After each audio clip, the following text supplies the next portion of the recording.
Buenas tardes, soy el maestro Cristian Rodríguez, trabajo en la Universidad Técnica de Aguascalientes, soy profesor de tiempo completo de la División de Mecatrónica y el tema que les voy a exponer es referente a un estudio matemático y una simulación utilizando un software aplicando el método de los elementos finitos.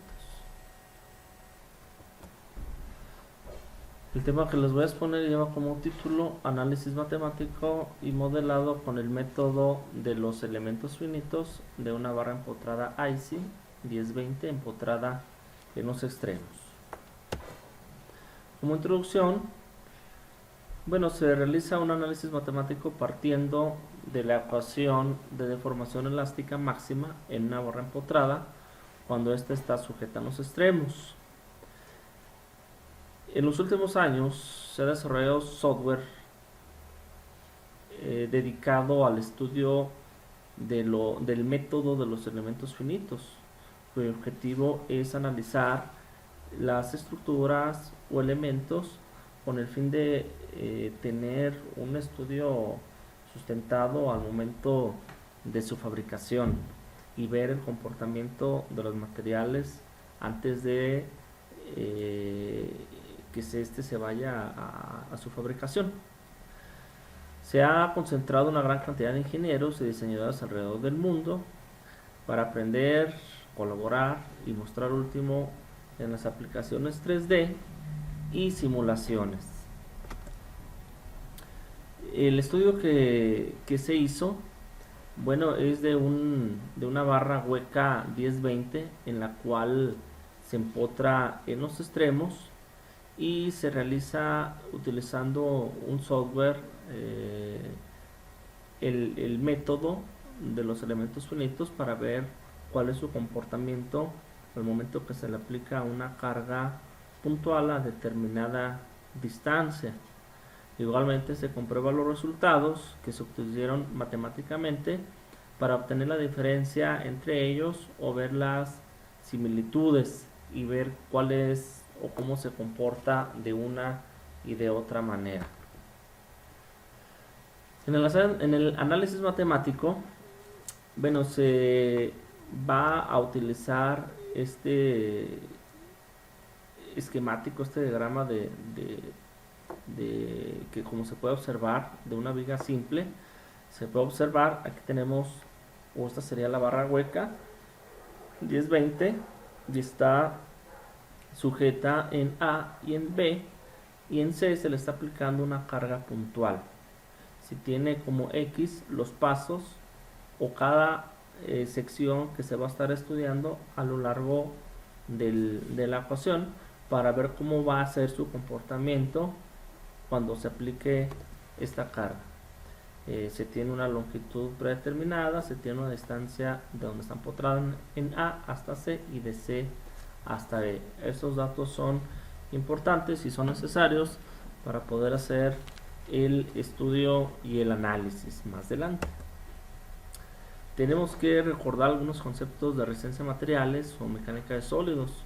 Una parte importante viene siendo la deformación elástica, que es aquella en la que un cuerpo recupera su forma original al retirar la fuerza que provoca la deformación. Para esto vamos a utilizar esta ecuación, que va a ser deformación de A a C, que recordemos que esta va a ser la deformación de A a C. Esta sección es la que vamos a estudiar, y la ecuación maneja diferentes variables, que es la fuerza, son las distancias, es el módulo de elasticidad, el momento de inercia, así como las distancias y la longitud total de la barra. Con esta ecuación vamos a trabajar más adelante.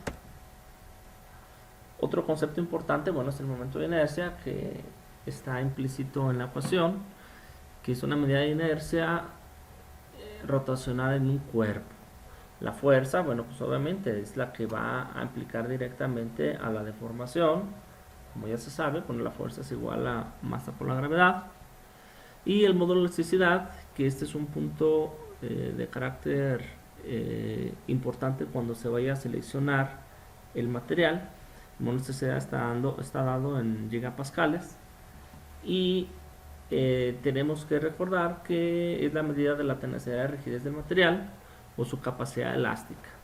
Mientras mayor sea el módulo, más rígido será el material. En esta tabla podemos observar diferentes materiales: aleaciones de aluminio, níquel, aceros al carbón, titanio. En este caso, la que nosotros vamos a tener es un aceros al carbón.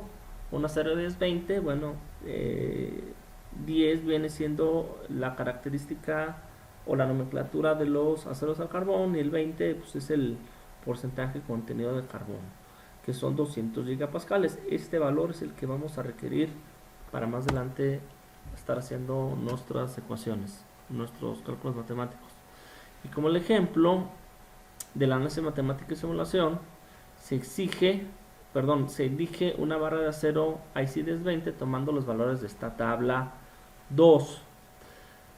Y apoyándose de la herramienta de Excel, se corrieron la ecuación con los pasos en X para ver el comportamiento matemático. Bueno, aquí podemos observar que todo está en milímetros o newtons. Los valores están trabajando en el sistema internacional. Aquí la carga son 60 kilogramos, siendo la masa. Entonces tenemos una fuerza de 588 newtons. Aquí tenemos los valores tanto del diámetro exterior, el diámetro interior, la longitud, el módulo de elasticidad, que es el que tomamos de la tabla exterior, y cuál es la longitud tanto de AC y de BAC. Bueno, para comenzar con la ecuación, debido a que tiene diferentes tiene diferentes variables para calcular, bueno, pues se optó por hacerlo de manera esquemática y por pasos de la ecuación.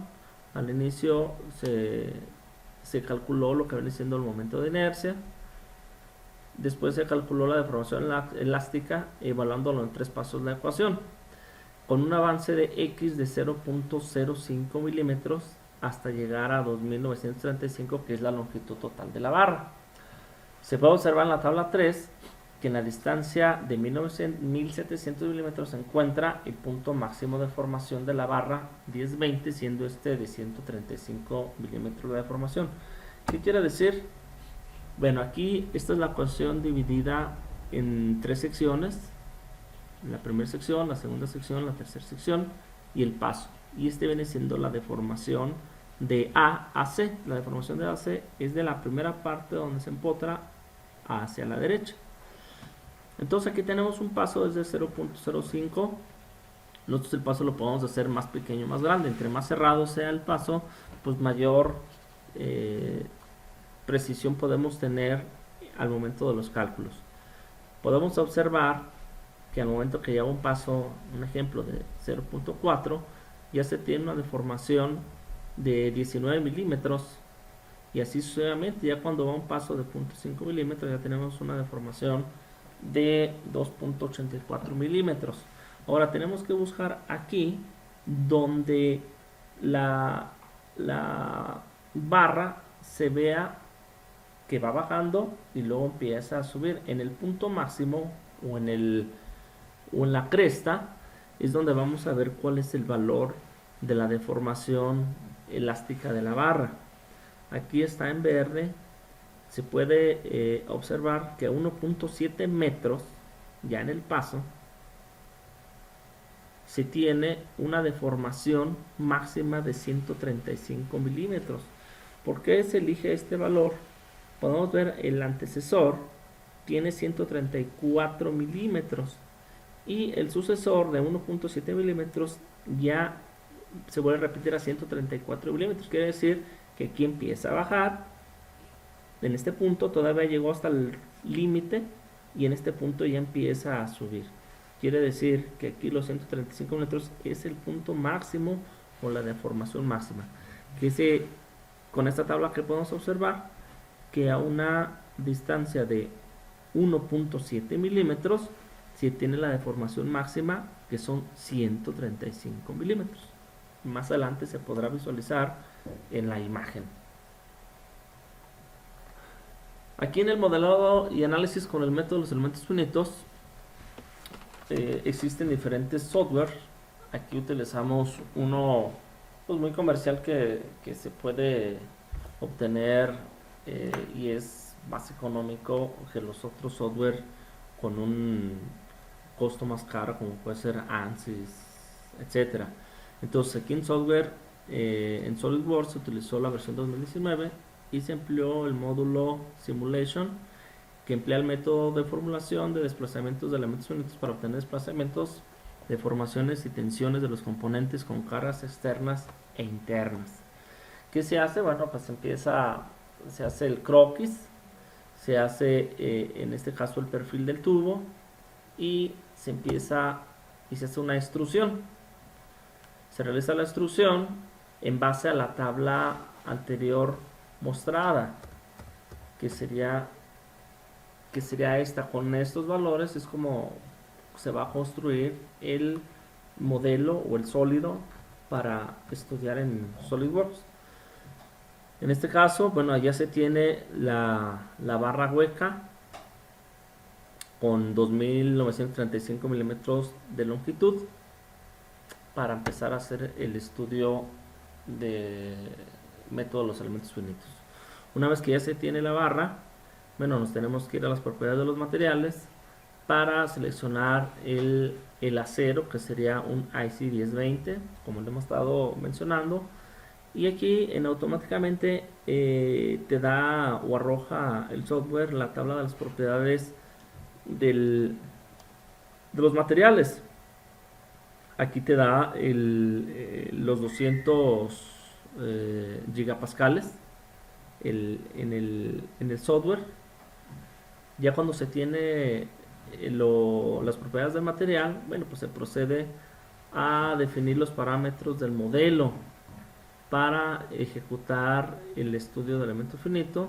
Para esto, bueno, pues se tienen que poner diferentes o selecciones de diferentes criterios. Uno, que es una de las partes más críticas, es la sujeción. ¿Cómo va a ser la sujeción? Y en qué parte, en qué área. En este caso está seleccionándose la área, aquí la sección transversal del material. Igualmente se selecciona lo que viene siendo la carga y el tipo de mallado.